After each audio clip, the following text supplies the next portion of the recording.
उसे अन्यों का अनुकरण नहीं करना चाहिए। उदाहरणार्थ, सतोगुणी ब्राह्मण कभी हिंसक नहीं होता, किंतु रजोगुणी क्षत्रिय को हिंसक होने की अनुमति है। इस तरह क्षत्रिय के लिए हिंसा के नियमों का पालन करते हुए विनष्ट होना जितना श्रेयस्कर है, उतना अहिंसा के नियमों का पालन करने वाले ब्राह्मण का अनुकरण नहीं। हर व्यक्ति को एकाएक नहीं अपितु क्रमशः अपने हृदय को स्वच्छ बनाना चाहिए। किंतु जब मनुष्य प्रकृति के गुणों को लांघ कर कृष्ण भावनामृत में पूर्णतया लीन हो जाता है, तो वह प्रामाणिक गुरु के निर्देशन में सब कुछ कर सकता है। कृष्ण भावनामृत की पूर्ण स्थिति में एक क्षत्रिय ब्राह्मण की तरह और एक ब्राह्मण क्षत्रिय की तरह कर्म कर सकता है। दिव्य अवस्था में भौतिक जगत का भेदभाव नहीं रह जाता।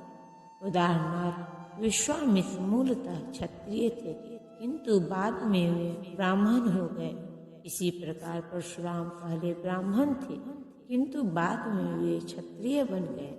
ब्रह्मा में स्थित होने के कारण ही वे ऐसा कर सके, किंतु जब तक कोई भौतिक स्तर पर रहता है, उसे प्रकृति के गुणों के अनुसार अपने कर्म करने चाहिए।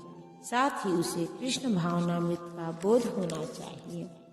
अर्जुन ने कहा, हे वृष्णिवंशी, मनुष्य न चाहते हुए भी पाप कर्मों के लिए प्रेरित क्यों होता है? ऐसा लगता है कि उसे बलपूर्वक उनमें लगाया जा रहा है। जीवात्मा परमेश्वर का अंश होने के कारण मूलतः आध्यात्मिक, शुद्ध एवं समस्त भौतिक कल्मशों से मुक्त रहता है।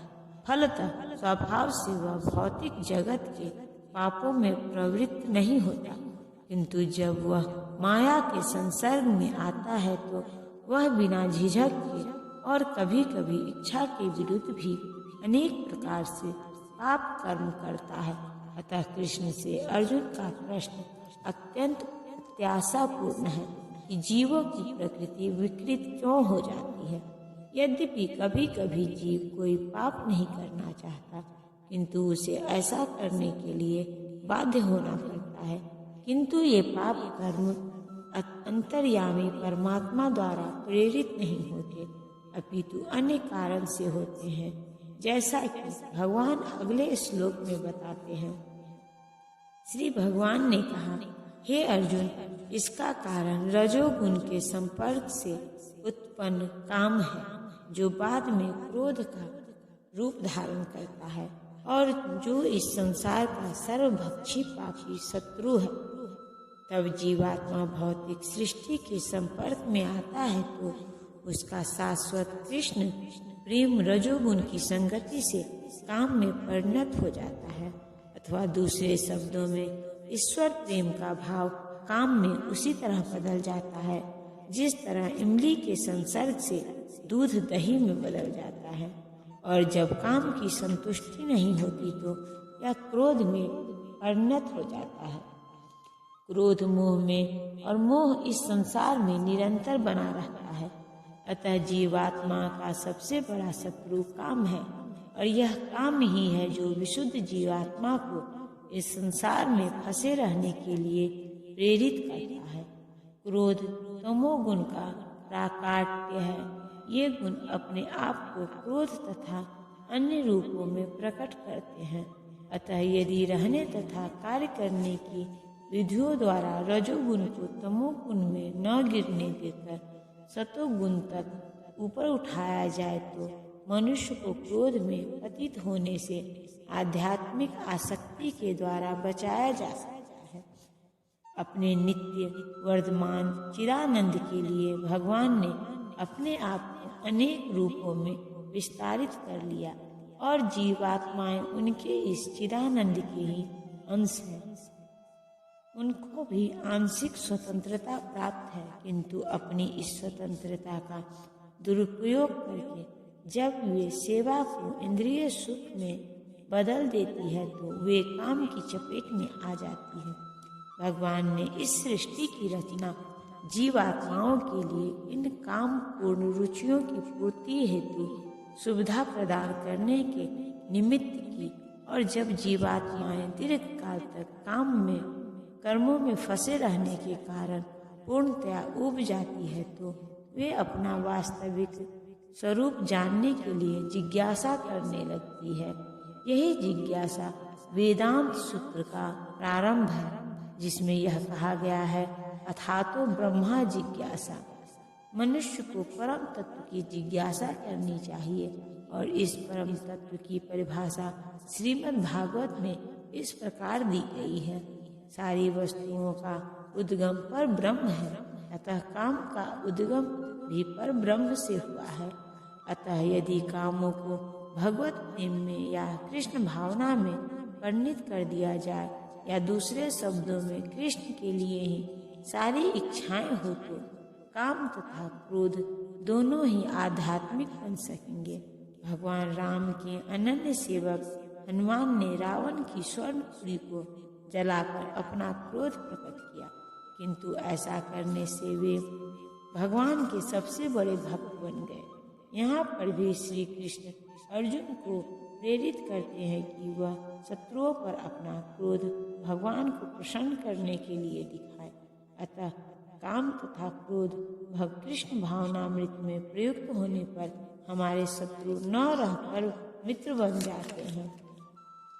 जिस प्रकार अग्नि धुएं से, दर्पण धूल से अथवा भ्रूण गर्भाशय से आवृत रहता है, उसी प्रकार जीवात्मा इस काम की विभिन्न मात्राओं से आवृत रहता है।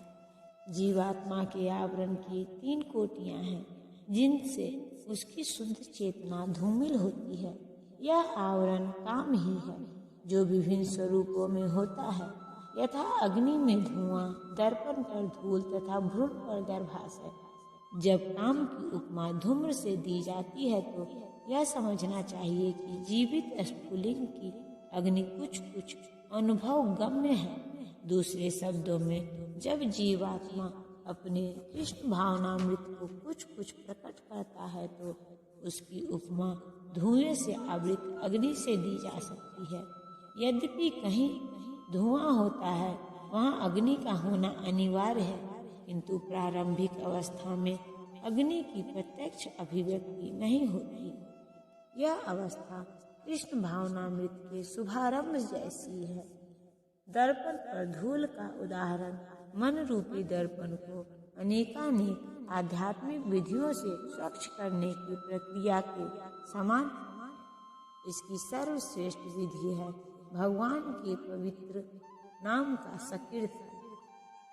गर्भाशय द्वारा आवृत भ्रूण का दृष्टांत असहाय अवस्था से दिया गया है, क्योंकि गर्भ स्थित शिशु इधर उधर हिलने के लिए भी स्वतंत्र नहीं रहता।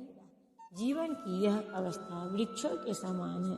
वृक्ष भी जीवात्माएं हैं, किंतु उनमें काम की प्रबलता को देखते हुए उन्हें ऐसी योनि मिली है कि वे प्रायः चेतना शून्य होते हैं। धूमिल दर्पण पशु पक्षियों के समान है, और धूम्र से आवृत अग्नि मनुष्य के समान है। मनुष्य के रूप में जीवात्मा में थोड़ा बहुत कृष्ण भावनामृत का उदय होता है, और यदि वह और प्रवृत्ति करता है तो आध्यात्मिक जीवन की अग्नि मनुष्य जीवन में प्रज्वलित हो सकती है। यदि अग्नि के धुएं को ठीक से नियंत्रित किया जाए तो अग्नि जल सकती है। अतः यह मनुष्य जीवन जीवात्मा के लिए ऐसा सुअवसर है जिससे वह संसार के बंधन से छूट सकता है। मनुष्य जीवन में काम रूपी शत्रु को योग निर्देशन में कृष्ण भावनामृत के अनुशीलन द्वारा जीता जा सकता है।